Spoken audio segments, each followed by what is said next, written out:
성령의 문 임하소서. 꿈의 불길 타오르게 하소서. 진리의 말씀 이 땅 새롭게 하소서. 은혜의 강물 흐르게 하소서. 성령의 바람 이제 불어와. 주의 영광 가득한 새날 주소서. 오 주님 나라 이 땅에 임하소서.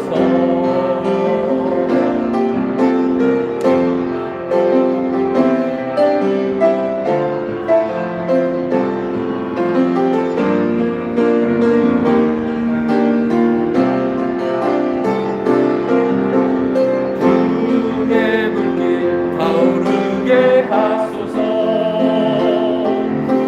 진리의 말씀 이 땅 새롭게 하소서. 은혜의 강물 흐르게 하소서. 성령의 바람 이제 불어와. 주의 영광 가득한 새날 주소서. 오 주님 나라 이 땅에 임하소서.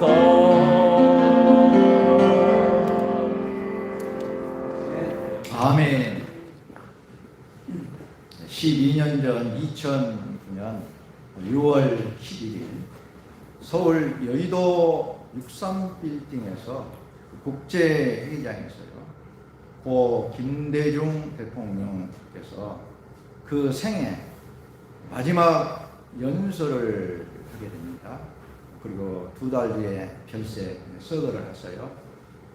불편한 몸을 이끌고 휠체어를 의지한 채 국제회의장에 와서 마지막 당부와 같은 그 연설을 하는데 유명합니다. 그분의 삶을 대변하고요. 참으로 우리가 기억할 만한 그런 연설을 했는데 그 연설의 핵심은 그거예요. 제 마음으로부터 피맺힌 심정으로 말합니다. 행동하는 양심이 됩시다. 행동하지 않는 양심은 악의 편입니다. 이런 말씀의 여주로 고 김대중 대통령께서 마지막 그 생애의 당부와 같은 연설을 합니다. 행동하는 양심, 굉장히 소중한 단어죠. 이 행동하는 양심이라는 이 말은 김대중 대통령을 상징하는 트레이드 마크입니다. 트레이드 마크라는 것은 그것을 구별할 수 있고 나타내고 다른 것과 구별되는 특별한 어떤 상징과 표징 또는 그 상표, 이런 표지를 트레이드 마크라고 하는데, 행동하는 양심이 바로 김대중 대통령을 상징하는 하나의 트레이드 마크가 됐어요.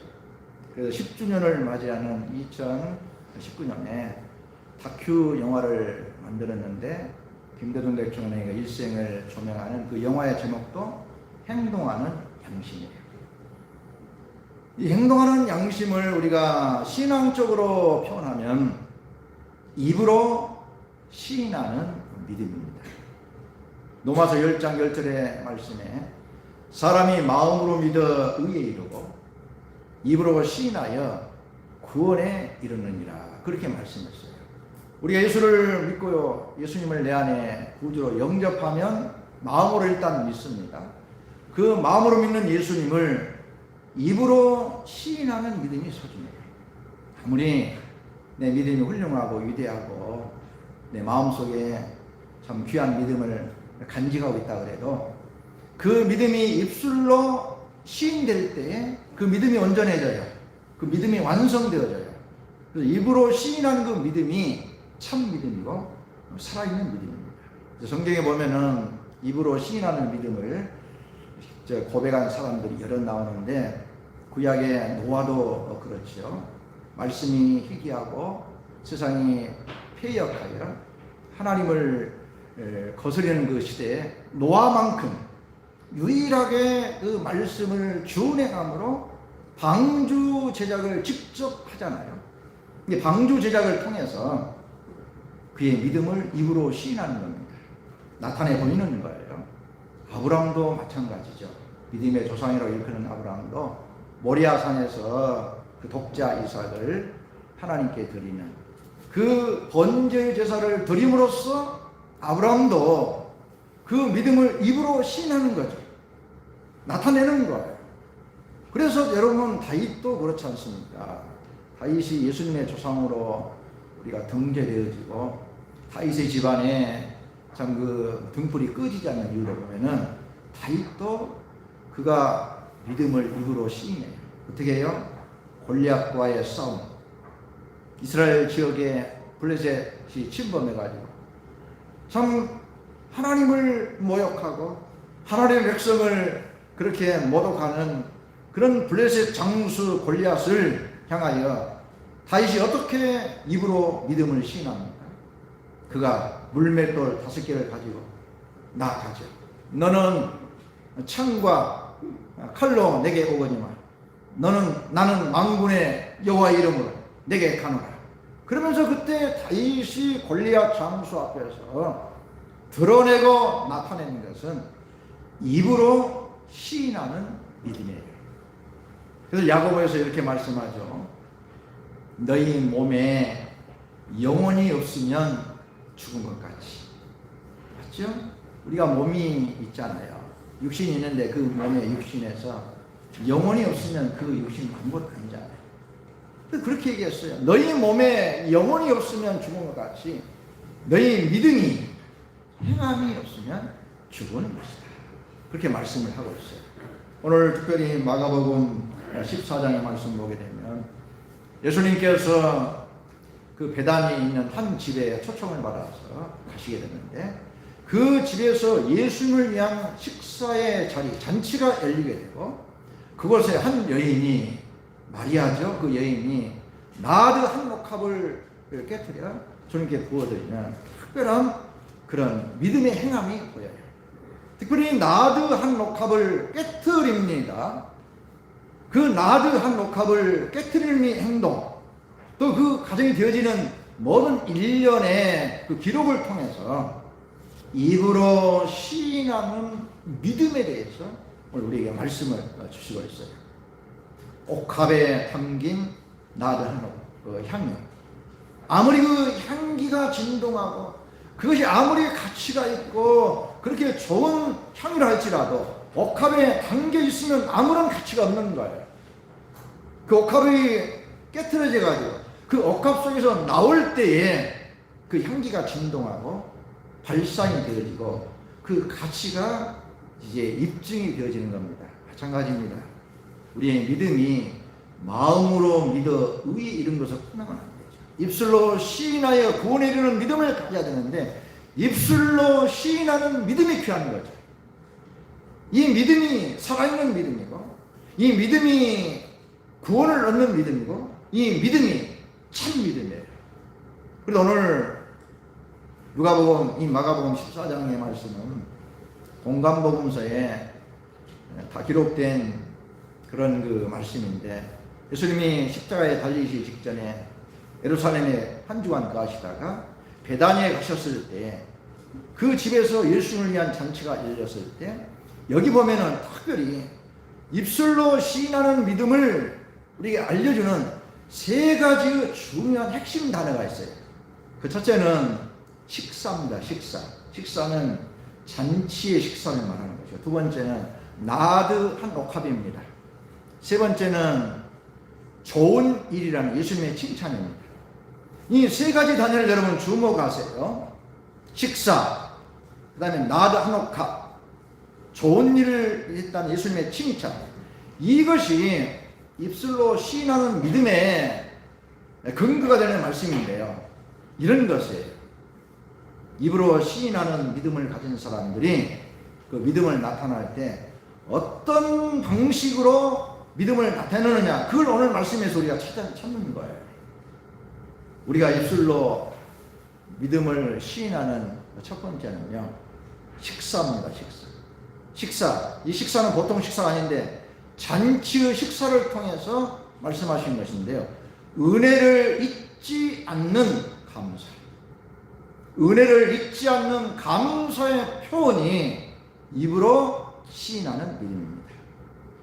오늘 베다니에서 한 가정에서 잔치가 열렸는데, 요한복음에는 예수님을 위하여 잔치를 열세, 오늘 마가복음에는 시몬의 집에서. 근데 이 시몬의 집은 다른 말로 말씀드리면 나사로의 집입니다. 그곳에는 마르다가 있고 마리아가 있고 나사로가 있고 시몬이 있어요. 물론 자녀들도 있겠죠. 근데 그 집에서 예수님의 제자와 더불어서 예수님을 초청해 가지고 식사 자리가 열립니다. 예수님을 대접하는 자리죠. 잔치의 자리죠. 근데 왜 잔치를 여는 거예요? 잔치 이유는 그거예요. 은혜를 잊지 않은 감사죠. 이 나사로 집에서 예수님을 통해서 입은 바 은혜가 큰 겁니다. 엄청 많은 거예요. 그래서 예수님께서 33년의 공생애를 사시면서 마지막 3년은 이제 복음을 전하시고 하나님 아들로서 사역을 감당하시고 마지막 이제 한 주간은 예루살렘에서 거하시거든요. 그런데 예루살렘에 거하시다가 낮에는 예루살렘에서 이런저런 사람을 만나시고 복음을 전하시고 또 말씀을 전파하시고 그러시다가 밤이 되면은 어디로 갔을까요? 예루살렘의 도성에서 빠져나오셔가지고 베다니로 가십니다. 베다니는 예루살렘에서 약 5리쯤 떨어진 가난한 동네예요. 근데 그곳에 가시면서 특별히 예수님께서 자주 방문한 집이 있어요. 그 집이 누구냐면 이 시몬의 집입니다. 나사로의 집에 가시는데 그 집에서 잔치를 여는데요. 예수님이 왜 이 집에 가셨냐면 초청을 받았던 거죠. 근데 이 집이 예수님께 잊지 못할 감사의 조건들이 많은 거예요. 그 첫째는 그 아버님, 그 집안에 대주 되시는 그 아버님 이름이 시몬인데 그 시몬이 몹술병에 걸렸는데 한센시병, 오늘 말씀은 문둥병자, 그분이 예수님 통해 치유를 받았던 거죠. 엄청난 은혜 아닙니까? 그런데 그것도 감사한데 그 집의 아들 된 나사로가 죽었는데 나흘 만에 살림을 받았던 거예요. 잊지 못할 감사예요. 그런데 예수님께서 그 가정에 오셔서 말씀을 전해주시는데 그 가정에 마리아가 그 말씀에 엄청난 은혜를 받았어요. 말씀 은혜를 받아가지고 예수님을 대접하는 순간에도 자기 언니 마르다는 집에서 식사 준비에 바쁜데 그 동생은 말씀에 너무 은혜 받아가지고 말씀을 듣고 있었잖아요. 그러면서 예수님이 베다니에 오시면 자주 그곳에 오셔서 그 집을 방문해 주셔서 축복하시고 기대해 주시고 말씀을 주시니까 정말 예수님만 생각하면 이 나사로의 집은요 그 은혜를 잊지 못하는 거예요. 그래서 그 마지막 승의 한 날을 정해서 예수님을 초청해서 은혜를 잊지 않는 감사의 표시로 잔치를 연 거 아닙니까? 이게 은혜를 잊지 않는 감사를 표현할 때 입술로 우리가 시인하는 믿음이 되는 겁니다. 우리가 주님께 받은 바 그 은혜를 잊지 않는 감사가 반드시 고백되어야 돼요. 감사가 표현되지 않는 믿음은 올바른 믿음이 아닙니다. 그것을 표현하는 방식은 여러 가지로 표현할 수 있습니다. 오늘 이 집에서는 예수님을 초청해서 식사 대접으로 감사를 표현했는데요. 이것이 전부는 아니죠. 우리가 주님께 받은 바 은혜를 표현하는 감사의 방식은 여러일 수 있어요. 오늘 여러분 주보를 보시면 주보 오른쪽 공란에 이종희 집사님의 신앙 간증문이 있습니다. 본인의 허락을 받아서 여기에 게재했는데요. 지난주일에 우리 이종희 집사님이 작은 쪽지 하나를 제게 주시면서 제가 이렇게 뭔가를 썼는데 목사님께 좀 이것이 누가 되냐 안 하려고 모르겠습니다. 그래서 주신단 말이에요. 저는 궁금했어요. 그래서 예배 마치고 읽어봤는데 이런 신앙의 간증문이에요. 짧은 신앙의 간증문인데 여기에는 우리 이종희 집사님이 여기 계십니다마는 지금까지 살아온 삶을 돌이키면서 짧은 글이지만 그곳에 첫 번째 제목이 그래요. 우리 주님은 주님께 입은 은혜를 감사하는 그 고백이 여기에 담겼어요. 그러면서 이제 올란전 참전하고 직장생활하고 30년 직장생활 정리해서 이곳에 오셔서 살아오는 가운데 여러 가지 질병으로 어려움을 당했는데 그 중에 하나님이 다 치료 과정 속에 함께 하셔서 후유증 없이 잘 치료해 주신 무한 감사합니다. 감사를 표현하고 마지막도 그렇게 얘기하잖아요. 감사하며 살겠습니다. 얼마나 소중한 고백입니까? 글로 그 은혜를 잊지 않고 감사를 고백한 거죠. 이것이 우리가 입술로 시인하는 믿음의 고백이요 표현인데요. 우리가 믿음이 있노라 그러면 어떤 방식으로든지 그것이 글로 표현돼도 되고 내 입술의 고백도 중요하고 때로는 내가 몸으로 또 어떤 물질로 헌신으로 어떤 방식은 나름대로 자기가 정할 수 있어요. 그런데 어떤 방식으로든지 내가 받은 바 은혜를 잊지 않는 감사가 반드시 표현돼요. 이거 입으로 시인하는 믿음이거든요. 이것이 없이는요 그 믿음이 온전하다고 할 수 없어요. 믿음의 완성은 감사로 고백되는 겁니다. 이것이 우리에게 필요해요. 그래서 오늘 말씀 속에서 이 가정에서 예수님 모셔다가 특별히 잔치를 열면서 이렇게 은혜에 대한 감사를 고백하는데요. 성경에 보면은요 그런 사례들이 많습니다. 받은 바 은혜를 잊지 못해가지고 때로는 사도 바울을 모셔다가 때로는 예수님을 모셔다가 그 현장에서 감사의 고백을 했던 그런 기록들이 많이 있어요.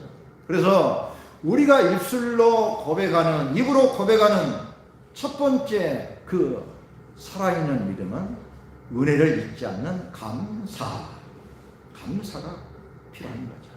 우리의 삶 속에서 늘 은혜를 잊지 않는 감사가 늘 고백되어지기를 주님을 축원합니다. 그리고 오늘 말씀 속에서요 입으로 시인하는 두 번째 믿음의 그런 나타냄이 있어요. 그건 뭐냐면 진심이 담긴, 이건요 나드 한 옥합을 통해서 우리에게 말씀하신 거예요. 나드 한 옥합을 통해서 진심이 담긴 순수한 봉사를 드러내고 나타냅니다.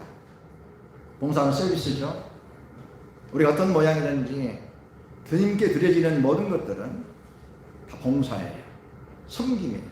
근데 오늘 말씀 속에 보면은 이 여인은, 정확히는 마리아입니다. 이 여인이 예수님께 드리는 한 옥합의 그 나드 한 옥합은 진심이 담긴 순수한 봉사입니다. 봉사예요. 제가 지난 수요예배 때 말씀을 전할 때 보물을 달아보시는 주님이라는 제목으로 말씀을 전했어요. 우리가 주님께 드리는 것이 보물이 되어서 그 보물을 주님이 달아보신다면 무엇을 달아보시겠냐는 거죠. 저는 그때 말씀을 전할 때 첫 번째로 우리 주님은 순수함을 달아보신다 그렇게 말씀했어요. 왜냐하면 보물을 달아보시는 그 주님의 모습을 제가 말씀을 전할 때 수요예배 때 과부의 두 랩돈을 제가 말씀을 했거든요. 부자 바리새인의 그 드리는 헌금보다도 가난한 과부의 두 랩돈을 주님이 소중히 보시고 더 많이 넣었다고 칭찬하시면서 그 여인을 우리 주님이 복을 주셨단 말이에요. 그러면 그때 그 두 랩돈을 드린 그 여인에게 우리 주님이 보신 것이 무엇이겠어요? 순수함이죠. 비록 금액은 적었지만은 그 마음을 보시고 순수함을 보신 거예요.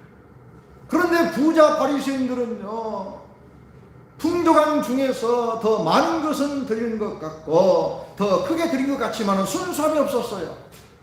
저들은 그 드림에 있어서 진심이 담긴 순수한 봉사의 드림이 아니라 사람을 의식해서 내가 이것을 드림으로 공적을 쌓고 이렇게 드림으로 의를 드러내고 이렇게 드림으로 자랑이 되고 이렇게 드림으로 사람의 칭찬을 기대하고 이게 자기를 위해서 자기의 자랑을 위해서 사람의 눈을 의식하고 또 그를 드림으로 말미암아 정말 어떤 그 순수한 의도 아니라 사심이 섞여가지고 내가 이렇게 하면은 사람들이 어떻게 생각하겠지 칭찬을 기대하고 이런 식으로 드렸던 부자 바리새인의 섬김과 봉사는요 순수함이 없었죠.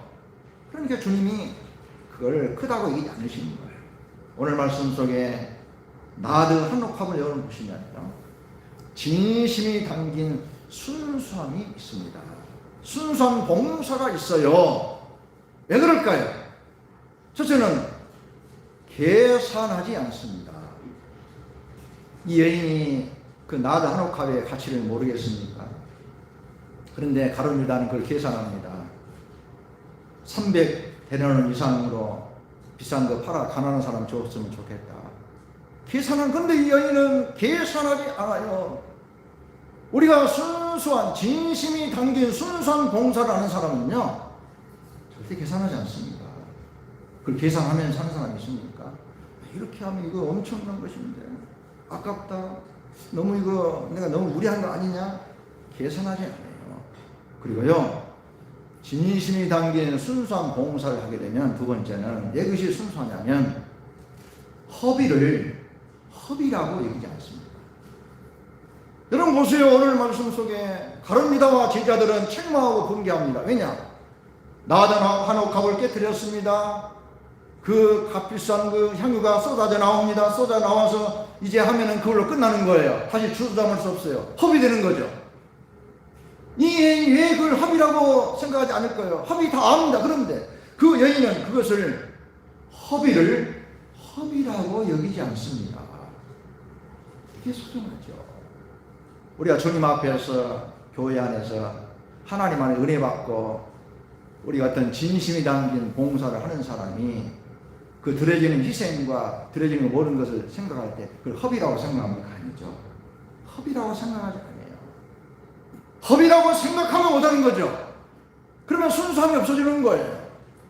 근데 이 여인은 허비라고 생각하지 않습니다. 더 소중한 건 이 여인이 순수하면요 그가 온몸을 다해서 진심을 드립니다.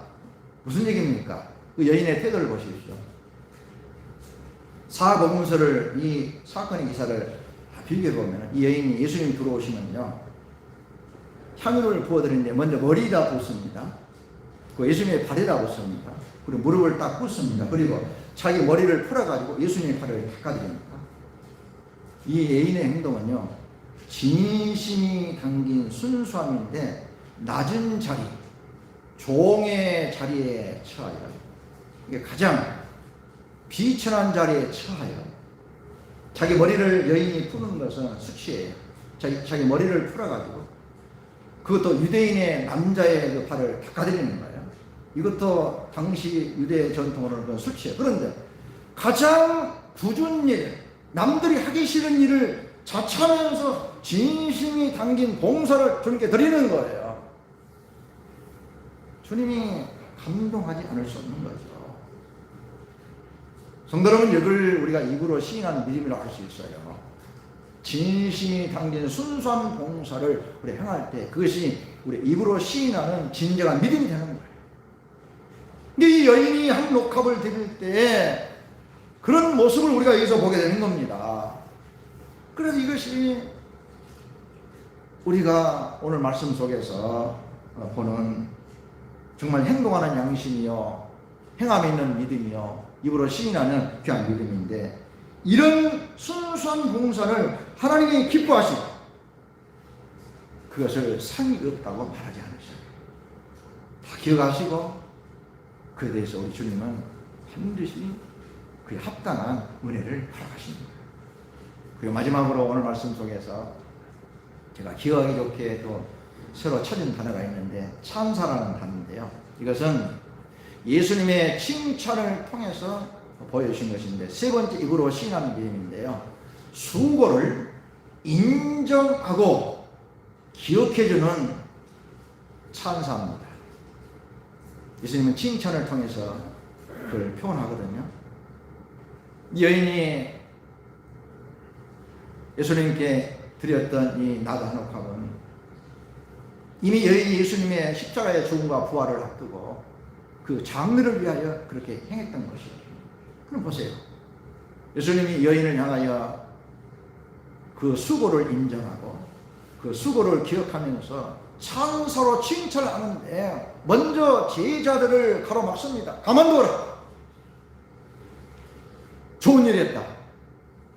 예수님이 그 여인의 행동을 지금 인정해서 칭찬하는데 어떻게 평가하냐면 좋은 일을 했다고 평가하는 거예요.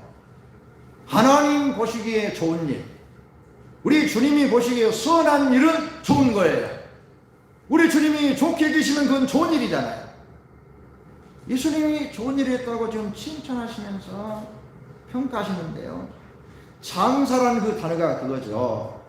우리가 어떤 사람에게나 어떤 대상을 향하여 잘했다고 인정하고 그 수고를 인정하면서 칭찬하고 격려하는 게 찬사 아닙니까?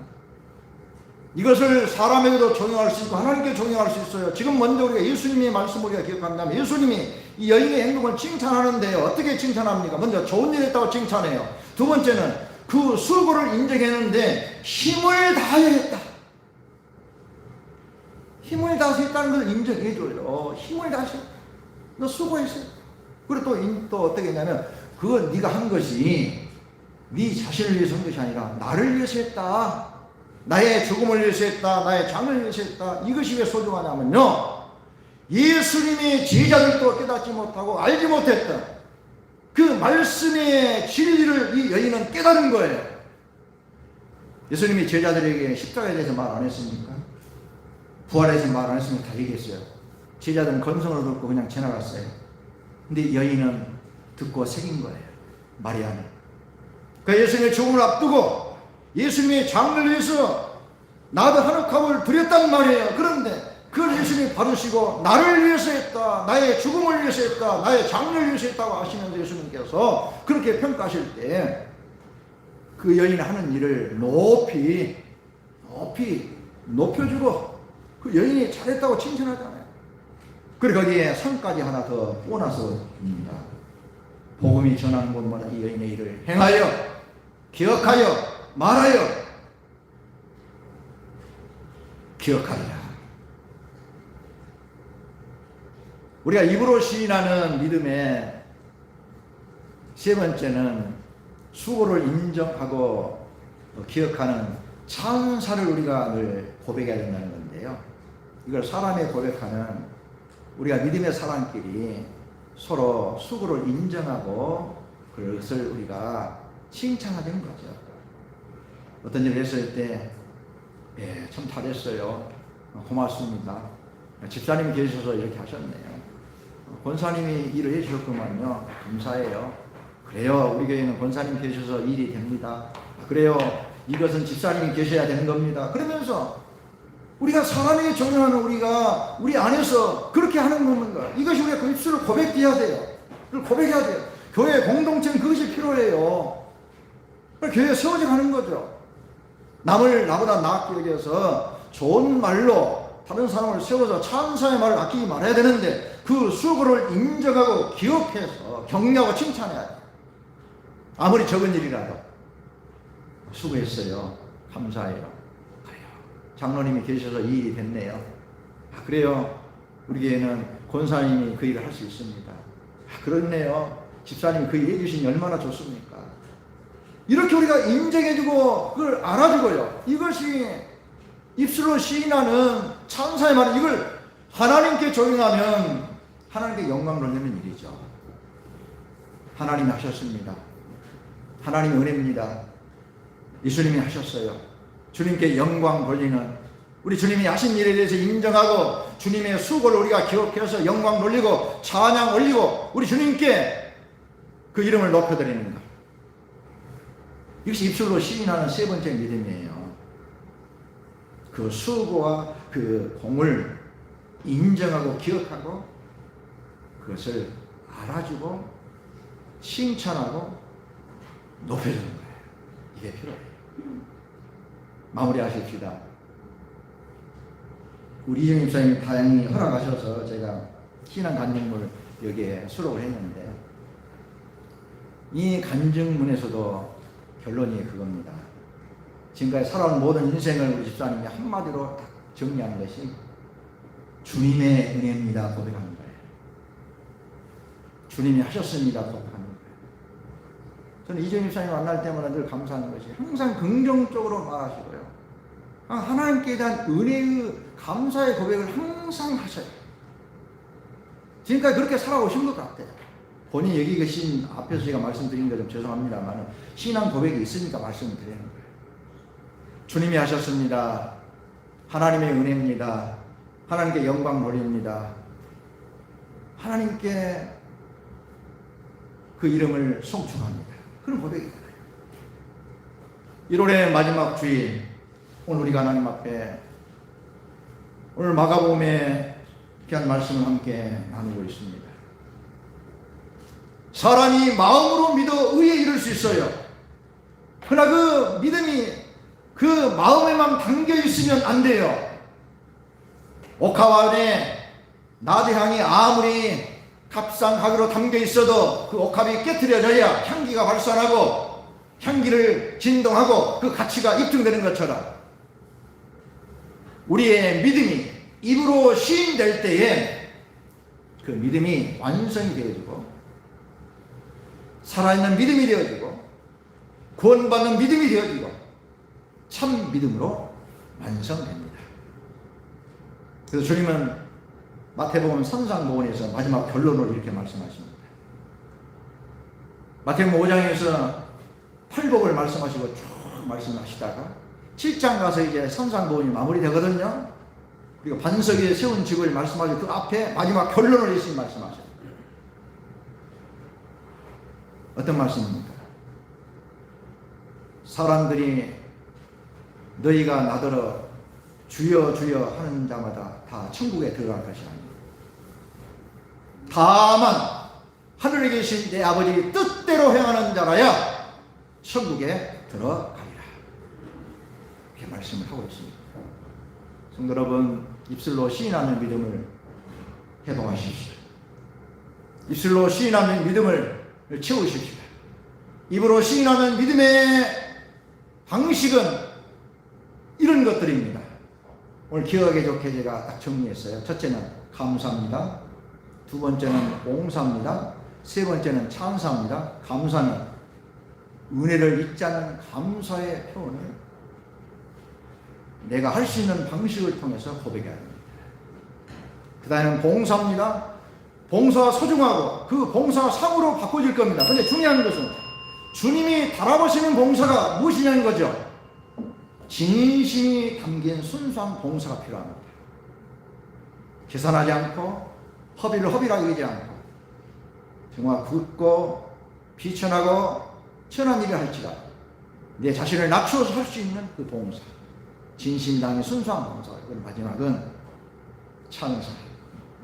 그 은혜를, 그 사랑을, 그 고마움을, 그래서 우리가 그 수고를 잊지 않고 기억하고 인정하고 말하여 높여주는 것. 사람에게도 필요해요. 서로 높여주셔요. 그리고 하나님께 영광 돌려서 그것을 하나님께 돌려드리는 것. 이것이 필요합니다. 우리 모든 삶 속에서 우리의 믿음 생활 속에서 입으로 시인하는 이 귀한 믿음을 가지셔서 감사가 넘치고 봉사가 넘치고 찬사가 넘치는 삶으로 우리 삶 속에서 그런 향기가 넘치는 아름다운 삶이 되어지기를 주의 이름으로 축복합니다.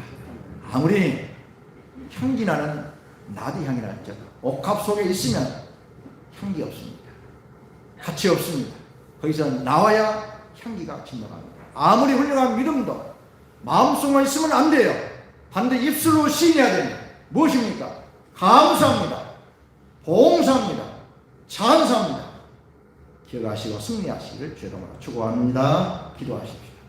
하나님 아버지 감사합니다. 오늘도 주의 성산의 저희를 주시고 입으로 시인하는 믿음으로 설 수 있도록 인도해 주시니 감사합니다. 그 믿음 잃지 말고 살게 하시고 세상 속에서 삶의 현장 속에서 생활 속에서 감사가 봉사가 찬사가 넘치는 우리의 삶이 되게 하여 주옵소서. 예수님의 이름으로 기도하옵나이다. 아멘. 찬송 23장을 한번